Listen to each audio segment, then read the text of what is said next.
Hi ಗೆಳೆಯರೇ, ನಾನು ವೀಣಾ. ನಾನು ತುಮಕೂರು ಜಿಲ್ಲೆಯ ನಿವಾಸಿಯಾಗಿದ್ದು ಡಿಗ್ರಿ ವ್ಯಾಸಂಗ ಮಾಡುತ್ತಿದ್ದೇನೆ.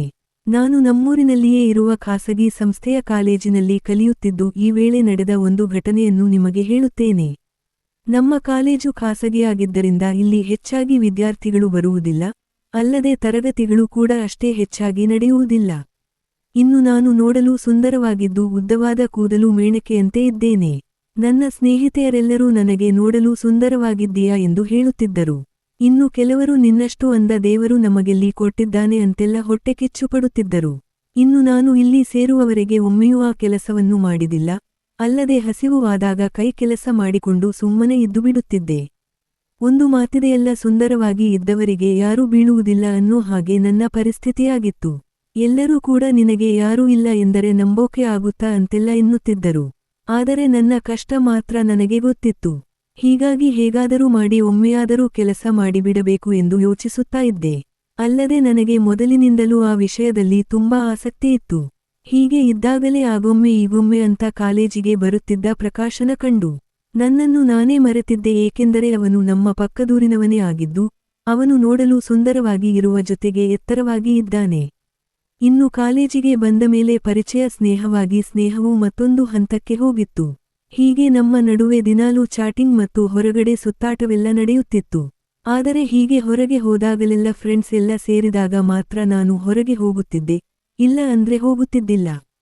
ಆದರೆ ಇದನ್ನು ಹೇಳುವ ಮುಂಚೆ ನಮ್ಮ ಸ್ನೇಹ ಹೇಗೆ ಆಯಿತು ಎನ್ನುವುದೇ ರೋಚಕವಾಗಿತ್ತು. ನಮ್ಮ ಸ್ನೇಹ ಆರಂಭವಾಗಿದ್ದು ಕಾಲೇಜಿನ ನಮ್ಮ ಮೊದಲ ದಿನದಿಂದಲೇ ಆಗಿತ್ತು. ಎಂದರೆ ಕಾಲೇಜಿಗೆ ಪ್ರವೇಶ ಪಡೆಯುವಾಗ ಬ್ಯಾಂಕಿನಲ್ಲಿ ಹಣ ಕಟ್ಟುವಾಗ ನಾನು ಅವನನ್ನು ನೋಡಿದ್ದೆ, ಅವನು ನನ್ನನ್ನು ನೋಡಿದ್ದ. ಆಗ ನಾನು ಬ್ಯಾಂಕಿನಲ್ಲಿ ಅಣ್ಣ ಎಂದು ಮೊದಲ ಬಾರಿಗೆ ಕರೆದಾಗ ಅವನು ನನಗೆ ಹಾಗೆ ಕರೆಯಬೇಡ, ನನ್ನ ಹೆಸರು ಪ್ರಕಾಶ್ ಎಂದು ತನ್ನನ್ನು ತಾನು ಪರಿಚಯಿಸಿಕೊಂಡ. ಅವನ ಧೈರ್ಯವನ್ನು ಕಂಡು ನನಗೆ ಮತ್ತಷ್ಟು ಆತನ ಜೊತೆಗೆ ಮಾತನಾಡಬೇಕು ಎನ್ನುವ ಉತ್ಸಾಹ ಹೆಚ್ಚಾಯಿತು. ಇದಾದ ಮೇಲೆ ಆತನೊಂದಿಗೆ ಸ್ನೇಹ ಬೆಳೆಸಿದ ನಾನು ದಿನಾಲೂ ತರಗತಿ ನಡೆಯದಿದ್ದರೂ ಕಾಲೇಜಿಗೆ ಬರುತ್ತಿದ್ದೆ. ಆತನು ಸಹ ನನ್ನೊಡನೆ ಮಾತಾಡಲು, ನನ್ನ ಜೊತೆಗೆ ಇರಲು ಇಷ್ಟಪಡುತ್ತಿದ್ದ. ಕಾಲೇಜಿಗೆ ಬರುತ್ತಿದ್ದ. ಆಮೇಲೆ ಒಂದೆರಡು ಕ್ಲಾಸ್ ಕುಳಿತು ಹೊರಗೆ ಹೋಗುತ್ತಿದ್ದೆವು. ಇನ್ನು ನನಗೆ ಮೊದಲಿನಿಂದಲೂ ನನಗೆ ಬೇಕಾಗಿದ್ದ ಒಬ್ಬರನ್ನು ಹುಡುಕುತ್ತಿದ್ದರಿಂದ ಆ ವಿಷಯದಲ್ಲಿ ಹೆಚ್ಚು ಆಸಕ್ತಿ ಇರುವುದರಿಂದ ಆತನೊಡನೆ ಬಹುಬೇಗನೆ ಸ್ನೇಹ ಮಾಡಿಕೊಂಡೆ. ಇನ್ನು ಕಾಲೇಜಿನಲ್ಲಿ ಕಡಿಮೆ ಜನರು ಇರುತ್ತಿದ್ದರಿಂದ ಯಾರೂ ಇಲ್ಲದ ವೇಳೆಯಲ್ಲಿ ಡೆಸ್ಕ್ ಮೇಲೆ ಕುಳಿತು ಸಾಕಷ್ಟು ಹರಟೆಯನ್ನು ಹೊಡೆಯುತ್ತಿದ್ದೆ. ಅವನು ಕೂಡ ನನ್ನ ಜೊತೆಗೆ ಕುಳಿತು ಸಾಕಷ್ಟು ಮಾತನಾಡುತ್ತಿದ್ದ. ಹೀಗೆ ನೋಡುತ್ತಿದ್ದಂತೆ ನಮ್ಮ ನಡುವೆ ಸ್ನೇಹವು ಗಟ್ಟಿಯಾಗಿತ್ತು. ಇನ್ನು ಎಲ್ಲರಂತೆ ಹೊಡೆಯುವುದು, ಬಡಿಯುವುದು, ಚಿವುಟುವುದು, ಕಚ್ಚೆಗುಳಿ ಇಡುವುದು ಇದೆಲ್ಲ ಮಾಮೂಲಾಗಿ ಮಾಡುತ್ತಿದ್ದೆ. ಇನ್ನು ಕಾಲೇಜಿನಲ್ಲಿ ಯಾರೂ ಇಲ್ಲದಾಗ ತುಂಬಾ ಹತ್ತಿರದಿಂದ ಮಾತನಾಡುತ್ತಿದ್ದೆ, ಅಲ್ಲದೆ ಯಾರೂ ಇಲ್ಲದಾಗ ಕೆಲವೊಮ್ಮೆ ಮುತ್ತಿಡುತ್ತಿದ್ದೆ. ಆದರೆ ಎಲ್ಲಿಯೂ ಮುಂದುವರೆದಿರಲಿಲ್ಲ.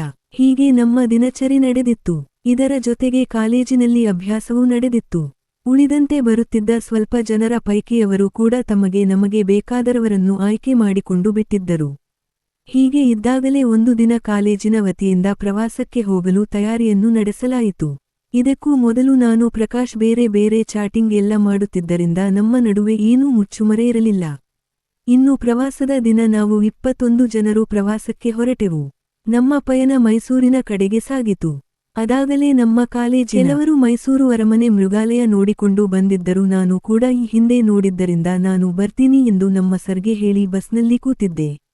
ಇನ್ನು ಎಲ್ಲರೂ ಹೋಗಿ ಅದನ್ನು ನೋಡಿಕೊಂಡು ಬಂದ ಮೇಲೆ ಆ ದಿನ ಅಲ್ಲಿಯೇ ಇರುವುದು ಎಂದು ತೀರ್ಮಾನ ಮಾಡಿ ಹೋಟೆಲ್ ಒಂದರಲ್ಲಿ ಊಟ ಮಾಡಿ 7 ಅಂತಸ್ತಿನ ಹೋಟೆಲ್ನ 6ನೇ ಮಹಡಿಯಲ್ಲಿ ಉಳಿದುಕೊಂಡೆವು. ಇನ್ನ ಹುಡುಗರಿಗೆ ಅಂತ ಬೇರೆ ಹೋಟೆಲ್, ನಮಗೆ ಅಂತ ಬೇರೆ ಹೋಟೆಲ್ ಇತ್ತು. ಆಮೇಲೆ 11ರ ಸುಮಾರಿಗೆ ಎಂದಿನಂತೆ ಇವನು ನನ್ನ ಜೊತೆಗೆ ಚಾಟಿಂಗ್ ಮಾಡುತ್ತಿದ್ದ. ಆದರೆ ಇಷ್ಟೂ ದಿನವಾದರೂ ಇನ್ನೂ ಮುಂದುವರೆದಿಲ್ಲ ಎನ್ನುವ ಯೋಚನೆ ಇನ್ನೂ ನನ್ನಲ್ಲಿ ಇತ್ತು. ಅವನಿಗೂ ಹಾಗೆ ಅನ್ನಿಸುತ್ತೆ. ಆ ದಿನ ಚಾಟಿಂಗ್ ಮಾಡುತ್ತಾ ಅವನು ಮೊನ್ನೆ ಹೀಗೆ ಪ್ರವಾಸಕ್ಕೆ ಬಂದಾಗ ನಮ್ಮ ಸ್ನೇಹಿತರಿಬ್ಬರು ಚೆನ್ನಾಗಿ ಸುತ್ತಾಡಿ ಕೊನೆಯಲ್ಲಿ ಎಲ್ಲ ಮಾಡಿದರು ಗೊತ್ತಾ ಎಂದು ಮೆಸೇಜ್ ಹಾಕಿದ. ನಾನು ಏನೂ ಗೊತ್ತಿಲ್ಲದಂತೆ ಹಾಗಂದರೆ ಏನು ಅಂತ ಕೇಳಿದೆ. ಅವನು ಏನಿಲ್ಲ ಬಿಡು, ನನ್ನ ಕರ್ಮ ಇದೆಲ್ಲ ನಿನಗೆ ಹೇಳ್ತಾ ಇದ್ದೀನಿ, ಇಷ್ಟು ದೂರ ಬಂದು 2 ದಿನ ಆಗಿ ಹೋಗಿದೆ ಆದರೆ ಅಂತ ಮೆಸೇಜ್ ಹಾಕಿದಾಗ ನಾನು ಮುಂದೆ ಹೇಳು ಏನಾಯ್ತು ಅಂತ ಕೇಳಿದೆ. ಅವನು ಏನಿಲ್ಲ ಅಂತ ಮತ್ತೆ ಮೆಸೇಜ್ ಹಾಕಿದ. ಅವನು ಯಾವುದರ ಬಗ್ಗೆ ಮಾತನಾಡುತ್ತಿದ್ದಾನೆ ಎಂದು ನನಗೆ ಗೊತ್ತಾಗಿತ್ತು. ಆಗ ನಾನು ಸರಿಯಾಯಿತು, ಕೆಳಗೆ ಕಾರಿಡಾರ್ಗೆ ಬಾ ಅಂತ ಹೇಳಿದೆ. ನಾನು ಕೆಳಗೆ ಹೋಗಬೇಕು. ಎನ್ನುವಷ್ಟರಲ್ಲಿ ನನ್ನ ಜೊತೆಗೆ ಇದ್ದವರು ಇಷ್ಟೊತ್ತಿನಲ್ಲಿ ಹೊರಗೆ ಅಂದಾಗ ನಾನು ಏನಿಲ್ಲ ಸುಮ್ನೆ ಗಾಳಿಗೆ ಹೋಗ್ತಾ ಇದ್ದೀನಿ ಅಂತ ಹೇಳಿದೆ. ಆಗ ಅವರು ಗೊತ್ತು ಹೋಗು, ಆದರೆ ಬೇಗ ಬಾ. ಇದು ಬೇರೆ ಊರು, ನಮ್ಮೂರಲ್ಲ, ಜಾಸ್ತಿ ಏನು ಬೇಡ ಎಂದು ಹೇಳಿದರು. ನಾನು ಸರಿ ಅಂತ ಹೇಳಿದೆ. ಆಮೇಲೆ ನಾನು ಅದೇ ಹೋಟೆಲ್ನ ಲಿಫ್ಟ್ ಹಿಡಿದು ನೇರವಾಗಿ ಕೆಳಗೆ ಹೋದಾಗ ನಮ್ಮ ಮಾಸ್ಟರ್ ಅಲ್ಲಿಯೇ ಕೂತಿದ್ದರು.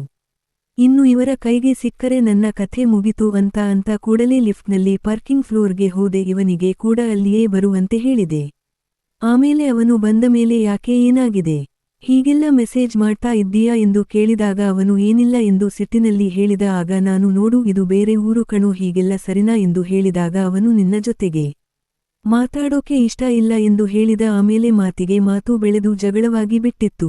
ಆಮೇಲೆ ಅಲ್ಲಿಂದ ಮುಖ ಸಪ್ಪೆ ಮಾಡಿಕೊಂಡು ಸ್ನೇಹಿತೆಯರ ಜೊತೆಗೆ ಬಂದು ಕುಳಿತು. ಹೀಗೆ ಕುಳಿತಾಗ ನನಗೆ ಬದುಕು ಎಂದರೆ ಹೋರಾಟಗಳು ಮತ್ತು ಸಂತೋಷಗಳ ಸಮೂಹವಾಗಿದೆ. ಇದು ಅನೇಕ ಆಯಾಮಗಳನ್ನು ಹೊಂದಿರುವ ಕಠಿಣ ಪ್ರಯಾಣವಾಗಿದೆ. ಪ್ರತಿ ವ್ಯಕ್ತಿಯ ಜೀವನವೇ ಅವನ ಅನುಭವಗಳ ಮೊತ್ತಾಗಿದ್ದು, ಪ್ರತಿಯೊಬ್ಬರೂ ಎದುರಿಸಿದ ಸಂಕಟಗಳು, ಸಾಧನೆಗಳು ಮತ್ತು ಅದೃಷ್ಟವಶಾತ್ ಪಡೆದ ಅವಕಾಶಗಳ ಸಾರವೇ ನಮ್ಮ ಬದುಕು ಆಗಿದೆ ಎಂದು ಅವತ್ತು ನನಗೆ ಗೊತ್ತಾಗಿತ್ತು. ಅಲ್ಲದೆ ಬದುಕಿನಲ್ಲಿ ಕಷ್ಟ ಮತ್ತು ಉತ್ಸಾಹವಿದ್ದು ಅದು ಎಲ್ಲಾ ಕಾಲದಲ್ಲಿ ಒಂದೇ ರೀತಿಯಾಗಿ ಇರುವುದಿಲ್ಲ. ಆದರೂ ಈ ಎಲ್ಲದರ ಮಧ್ಯೆ ಆನಂದ ಮತ್ತು ಸಂತೋಷವು ನೆಲೆಸಿರುವುದರಿಂದ ಜೀವನವನ್ನು ಸಮಗ್ರವಾಗಿ ಅರ್ಥೈಸುವುದು ಸ್ವಲ್ಪ ಕಷ್ಟ ಎಂದು ಎನಿಸಿ ಊರಿಗೆ ಹೋದಮೇಲೆ ಏನಾದರೂ ಈ ಬಗ್ಗೆ ನಿರ್ಧಾರ ತೆಗೆದುಕೊಳ್ಳೋಣ ಅಂತ ಸುಮ್ಮನಾಗಿದ್ದೆ. ಇನ್ನು ಪ್ರವಾಸ ಮುಗಿಸಿ ಮನೆಗೆ ಬರುವವರೆಗೆ ಮಾತನಾಡಿರಲಿಲ್ಲ.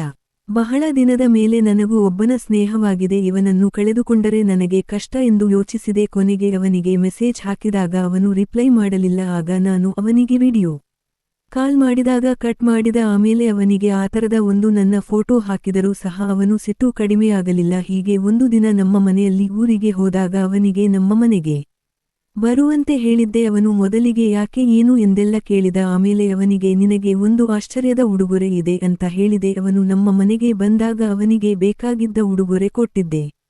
ಹೀಗೆ ಮೊದಲ ಬಾರಿ ಉಡುಗೊರೆ ಕೊಟ್ಟಿದ್ದರಿಂದ ನನಗೆ ಕಷ್ಟದ ಜೊತೆಗೆ ಖುಷಿಯೂ ಆಗಿತ್ತು. ಅವನು ಗಿಫ್ಟ್ ಸಿಕ್ಕ ನಂತರ ಸಾಯಂಕಾಲವರೆಗೆ ನನ್ನ ಜೊತೆಗೆ ಇದ್ದು ಮನೆ ಕೆಲಸದ ಜೊತೆಗೆ ಬೇರೆ ಕೆಲಸ ಮಾಡಿ ವಾಪಸ್ ತನ್ನ ಮನೆಗೆ ಹೋದ. ಇನ್ನು ಆ ದಿನ ಮನೆಯಲ್ಲಿದ್ದು ನಾನು ರೆಸ್ಟ್ ಮಾಡಿದ್ದರೂ ಸಹಿತ ಮಾರನೇ ದಿನ ನಡೆಯಲು ಕೂಡ ಸ್ವಲ್ಪ ಕಷ್ಟವಾಗಿತ್ತು. ಜೀವನದಲ್ಲಿನ ಹೋರಾಟ, ಕಷ್ಟಗಳು ಒಂದು ನಿರ್ದಿಷ್ಟ ವಿಷಯವನ್ನು ಅವಲಂಬಿಸಿರುತ್ತವೆ ಎಂದು ನನಗೆ ಅವತ್ತೇ ಗೊತ್ತಾಯಿತು. ನಾವು ಹೇಗೆ ಪ್ರತಿ ಸಮಸ್ಯೆಗೆ ಪರಿಹಾರ ಕಂಡುಕೊಳ್ಳುತ್ತೇವೆ ಎಂಬುದನ್ನು ನಾವು ನೆನಪಿನಲ್ಲಿ ಇಟ್ಟುಕೊಳ್ಳಬೇಕು. ಆಗ ಬದುಕು ಅದ್ಭುತವಾದ ಸವಾಲುಗಳನ್ನು ಮತ್ತು ಅದ್ಭುತವಾದ ಹೊಸ ಪಾಠಗಳನ್ನು ಮತ್ತು ಅನೇಕ ವೈಶಿಷ್ಟ್ಯಗಳನ್ನು ಹೊಂದಿದೆ ಎಂದು ಹೇಳಬಹುದು. ಹೀಗೆ ಅವತ್ತು ನಡೆದ ಜೀವನದಲ್ಲಿನ ಪ್ರತಿಯೊಂದು ಕ್ಷಣವೂ ನವೀನತೆಯನ್ನು ಮತ್ತು ಹೊಸತನವನ್ನು ನನಗೆ ನೀಡಿತ್ತು. ಫ್ರೆಂಡ್ಸ್, ಈ ಕಥೆ ಇಷ್ಟವಾಗಿದ್ದರೆ ವಿಡಿಯೋಗೆ ಲೈಕ್ ಕೊಟ್ಟು ಚಾನೆಲ್ ಸಬ್ಸ್ಕ್ರೈಬ್ ಮಾಡಿಕೊಳ್ಳಿ. ಧನ್ಯವಾದ.